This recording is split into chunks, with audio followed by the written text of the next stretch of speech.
Well, joining me now is the Deputy Director of Research at Cure Parkinson's, Dr. Simon Stott. Dr. Stott, thank you very much for being with us. This isn't a cure, but how significant a step is it? I think it's an extremely significant step. Understanding the basic biology of what is happening with proteins involved with Parkinson's, like alpha-synuclein, helps us to better understand how we could be treating the condition and slowing, stopping, or reversing it, which is the ultimate goal. Yeah, so this is a protein that was first discovered, 30 years ago or so. It's been much studied, but where does this research take us forward?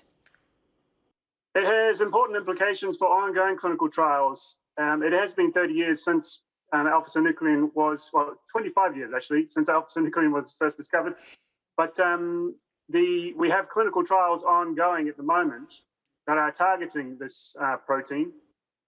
So this new research will have important implications for those clinical trials that are ongoing.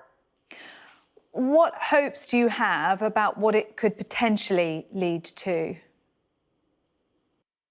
Tremendous hopes. Alpha-synuclein is generally seen as a fundamental player within the pathology of Parkinson's and potentially playing a key role in the progression of it.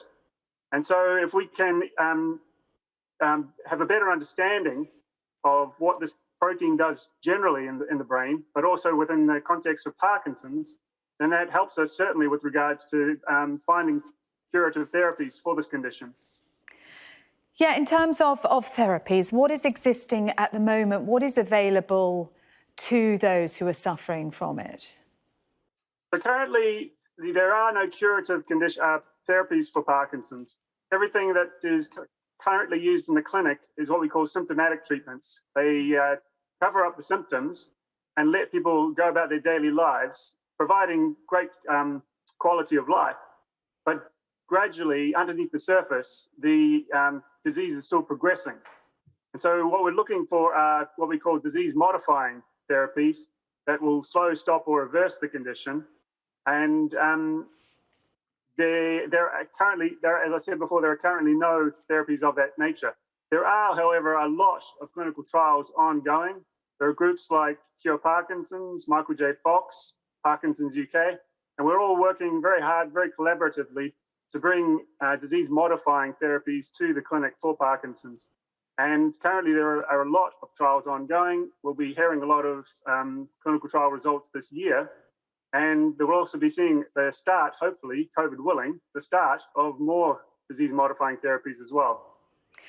It is the fastest growing neurological condition in the world. You've described there some of the clinical trials going on. I wonder whether, given that context, given the fact 10 million people suffering from Parkinson's disease, does it get enough government funding, enough international attention? No, definitely not. And given that it is growing at a fast rate, as opposed to conditions like Alzheimer's, which are simply progressing with the aging population, given that Parkinson's is accelerating in growth, we can foresee future being a future burden for society. And it certainly needs a lot more attention and a lot more focus. And this is what basic research, like what is being presented today, is certainly helping. Yeah, I mean, we talked about some of the high-profile people living with Parkinson's disease, Ozzy Osbourne, Billy Connolly, Michael J. Fox. I mean, Michael J. Fox was 29 when he was diagnosed. We tend to think of this as a condition that affects those as they grow older. But Michael J. Fox showing that that isn't always the case. No, typically 1 in every 20 cases is diagnosed under the age of 40. It's one of the great misnomers of Parkinson's. Everybody thinks of it as the condition of the aged, but it still affects a lot of individuals at a very young age. There's generally some genetic risk factors involved with the younger onset forms of the condition.